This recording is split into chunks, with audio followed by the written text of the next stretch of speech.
Have you ever opened a cabinet ready to declutter and then spent 10 minutes just picking things up, putting them back, overthinking? The truth is, you're not lazy.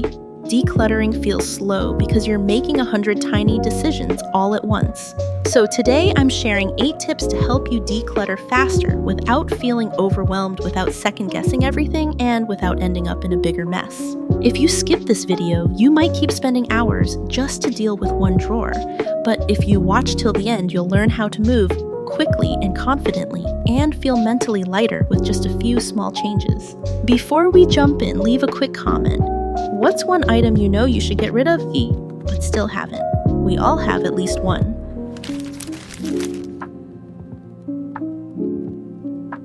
Let's start with one of the fastest, most freeing rules I've ever used when decluttering. If it's not a clear yes, it's a no. Here's what that means.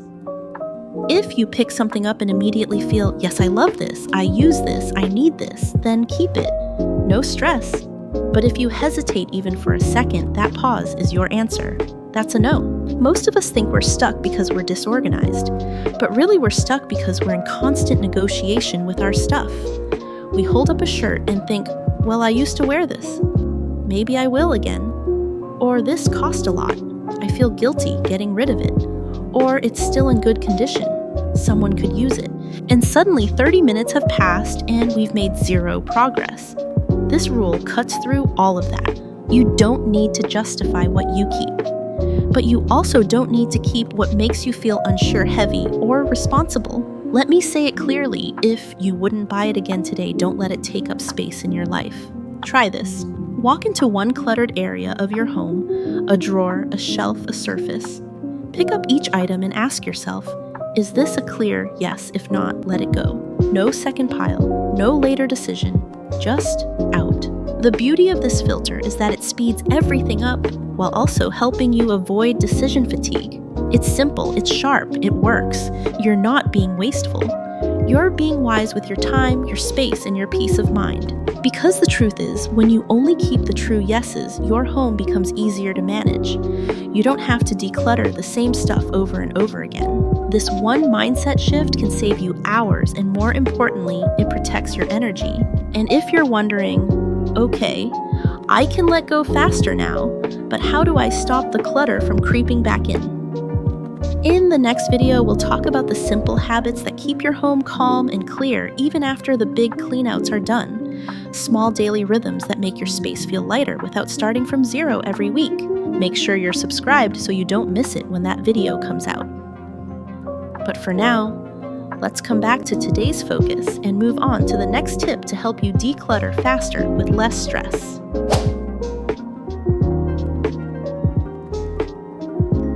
This next tip isn't about what to toss or where to start, it's deeper than that. It's a mindset shift, and honestly, it changed everything for me. Here it is, you are more important than your stuff. I know that sounds obvious, but if you've ever stood frozen in front of a closet or kept something you don't even like because of guilt, then you know how easy it is to forget that. We put our peace of mind below the things we've bought. We put our time and energy below the things we might use someday, and we treat decluttering like it's about the stuff when really it's about you. I remember years ago holding onto a pair of shoes that hurt my feet. They were beautiful, expensive. I told myself I should keep them, but every time I saw them, I felt annoyed at myself, at the waste, at the space they were taking. The truth. Keeping them didn't undo the cost. It just kept charging me emotionally. Letting them go was small, but it felt like a win. And that's when it clicked. My comfort matters. My clarity matters. I matter. A friend of mine taped a note inside her closet that simply said, me, stuff. She wrote it as a little reminder to flip her priorities every time she felt stuck. And it worked. Every time she hesitated, that reminder brought her back to herself. So if you're feeling overwhelmed, try this with me today. Grab a sticky note. Write, I am more important than my stuff. Stick it somewhere. You'll see it, your kitchen drawer, bathroom mirror, inside your storage bin. Let's declutter from that place where you get to come first, where your time, your energy, your peace, or actually matter. Let me know in the comments. Where are you going to put your reminder note today? Let's pick a spot together.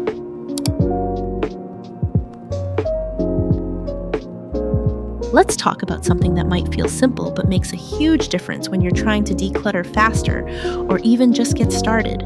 Tell someone, that's it. Just let one person know what you're trying to do. It might sound small, but don't underestimate it. When we say something out loud, or better, yet say it to someone else, it stops being just a vague intention and starts to feel real. I used to try to declutter in secret. I felt like, well, this is my mess. I should be the one to fix it. And I didn't want to bother anyone with it or admit how out of control it felt. But here's what I've learned. Decluttering doesn't have to be a solo project. It's not a test of willpower. It's not a punishment. It's okay and actually really smart to bring someone into the process. One of the most motivating things I've done is text a friend a quick photo of the area I'm working on and say I'm going in. No pressure, no need for them to come over. Just a little moment of, hey, I'm doing this thing, and you'd be surprised how much energy that gives you. You suddenly feel like someone's watching someone cares. It adds a little spark. My mom does this with me all the time. She'll send me a picture of the cabinet under her sink and say, here we go, 20 minutes. Hold me accountable. And then later the after photo with emojis and celebration. It's so simple, but it works.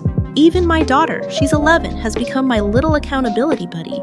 Sometimes I'll say, okay, I'm going to clear this shelf before lunch, and she'll check in. Just knowing someone else is aware makes it easier to follow through. And here's the thing. You don't need a professional organizer or a whole decluttering crew.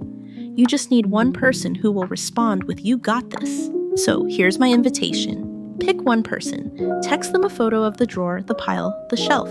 Tell them your goal for today, even if it's small. Say, can you check in with me later? Or just remind me I can do this. And if you don't have someone in your circle right now, that's okay too. You can comment right here. Drop a line below, I'm working on my kitchen drawer today. Or holding myself accountable to clean out one box tonight. And I promise you'll get some love back. Let's hold space for each other. Because when we stop doing this alone, it gets easier and lighter and even kind of fun.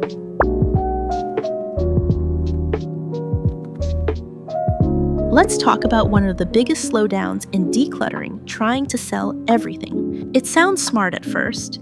You look at a stack of unused things and think, I could make a little money from this. And honestly, who doesn't want a bit of extra cash? But here's what often happens. You set the item aside to sell later.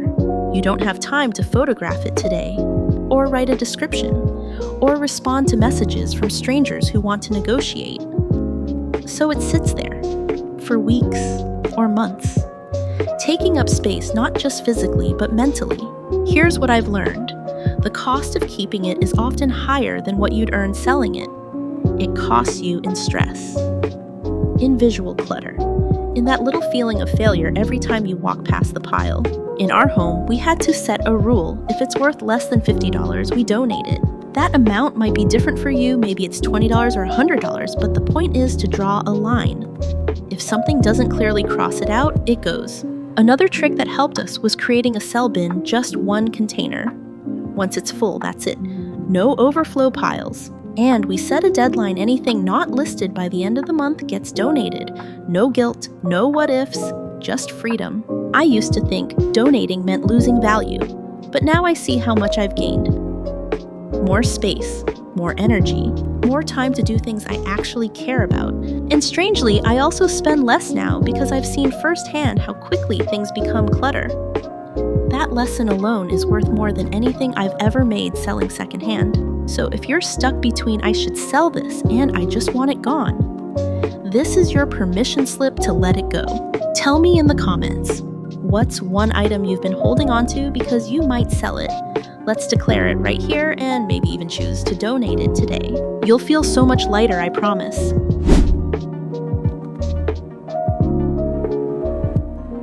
Some things are easy to let go of: the broken toy, the expired lotion, the random cord you've never used. But then there are the items that carry weight: the baby blanket, the unopened gift, the book you should read. And it's these items that slow us down the most, not because they're valuable, but because they're tangled up in feelings we haven't fully sorted out. So here's something that's helped me declutter faster without the emotional burnout. Give the hard stuff a little distance. Instead of forcing a decision you're not ready to make, try this. Grab a simple cardboard box, nothing fancy. Put those I'm not sure items inside. Label the box with the date. Add a note if you want. Revisit in 3 months, and then set it aside. This isn't avoidance. It's a strategy. You're not saying I'll never deal with this. You're saying right now I need a little breathing room. I've done this with sentimental clothes, old notebooks, even kitchen tools I thought I might need one day. And almost every time once that box was out of sight, I felt lighter. Weeks would go by and I'd realize I didn't miss a single thing inside. That distance gave me clarity I didn't have in the moment. And when I came back to the box later, I was able to let go without guilt. Because the urgency, the pressure, the swirl of emotion, they were gone. Here's the only guideline. Limit how many boxes you allow. 1 per closet, 1 per room. You're not creating storage, you're creating space to decide. And when the date comes to check the box again, if you haven't needed anything inside, you can let it go. No overthinking, no reopening of every memory. Just trust that you've already moved forward. If you want to try this right now, you don't need to do a big cleanup. Just glance around the room you're in. Choose one item that's been sitting there, not because you love it, but because you haven't decided yet. Place it in a box. Write today's date on a sticky note. And let that one small shift carry you a little further. This is what slow, sustainable decluttering looks like. Less pressure, more peace.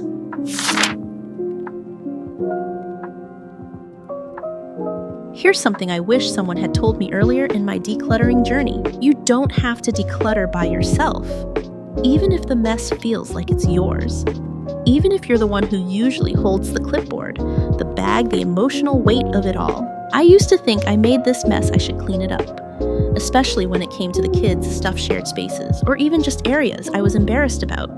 So I'd stay up late trying to sort through it all alone quietly, resenting how hard it was. But then I realized something simple and freeing. You can ask for help, and not the big dramatic kind of help, just small supportive moments. A 5-minute pickup with your partner. Can you carry this box to the car for me? Or letting your child choose 3 toys to donate instead of you secretly doing it after bedtime. My daughter was only 11 when I first asked her to help me go through a shelf. She didn't organize it perfectly, but she did keep me company. She asked good questions, and just having someone there, even a kid, made it easier to stay focused and finish. We think asking for help means we're being weak or lazy, but really it makes the whole process faster and more human. Here's a simple shift that helped me. Instead of saying, "No one helps me," I started asking, "Where could someone support me for just 5 minutes?" That one question changed the energy in our home. If you live alone, you can still do this. Try turning on a podcast, FaceTiming a friend, or just saying your goal out loud to someone. Even light connections can shift the atmosphere. You don't have to carry it all. So take a quiet moment now. Look around your space and think of one task that doesn't require you specifically. Who could help even a little let that support in? Because this doesn't have to be a solo project. And it's okay to ask for help, even if it's just with holding the trash bag.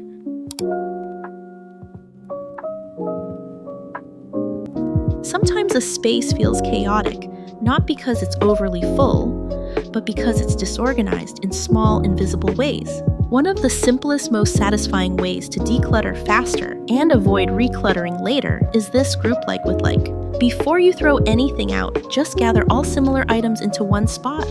All the scissors, all the chargers, all the notebooks, all the kids' markers, all the Tupperware lids. Whatever it is, pull it together. You'd be amazed at how much clarity shows up just from seeing the duplicates. One time, I gathered every candle in our home. I wasn't trying to declutter yet, just curious. And when I saw the pile, I laughed.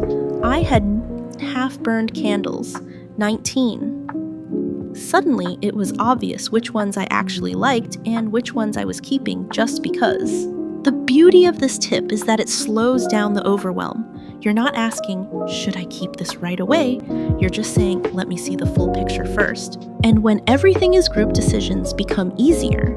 You don't need 6 staplers. You don't need 3 whisks. You don't need 40 mismatched pens when you always reach for the same 2. This also helps when you're organizing afterward, because when similar items live in the same place, your brain relaxes. You know where to find things. You know where to put them back. That alone cuts down on daily stress. Here's what I recommend. Next time you feel stuck or don't know where to start, don't worry about decluttering yet. Just pick one category and gather them all together. Let your eyes tell you what makes sense. You'll likely find that some of the letting go happens naturally. You don't need to make it pretty. You don't need to label everything today. Just start with this tiny shift, it's not about perfection, it's about making your space make sense again. Take a deep breath. Look around the room you're in. Choose one small category, even paper clips or notebooks, and group them together. Sometimes clarity is all you need to move forward.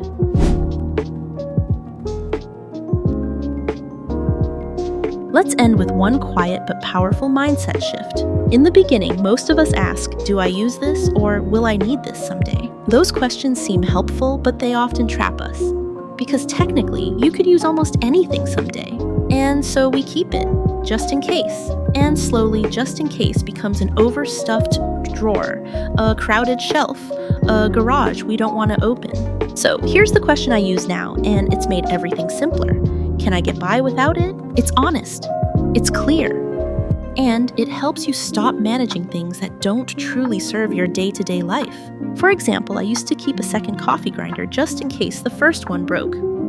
But one day I asked, if mine broke tomorrow, could I get by for a few days? Could I borrow one? Could I wait a week to replace it? Yes.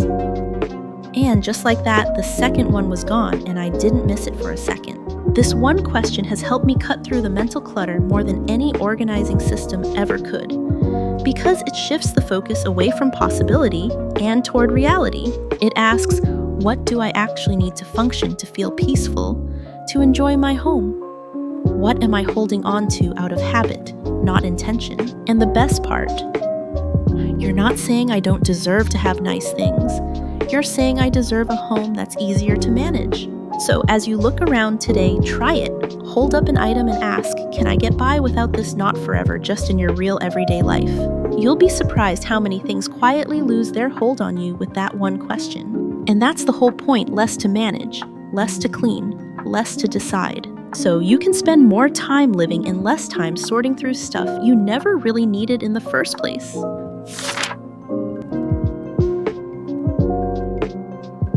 So that's it, 8 small shifts to help you declutter faster with less stress and fewer decisions. I hope something in today's video helped you breathe a little easier. Thanks so much for spending this time with me. If this was helpful, I'd love it if you gave it a thumbs up, shared it with a friend, or subscribed so we can keep simplifying together. And if you're wondering, how do I keep my home calm after the clutter is gone? Our next video is all about the everyday habits that quietly support a simpler, more peaceful home. No pressure, no perfection, just rhythms that really work. I'll see you there.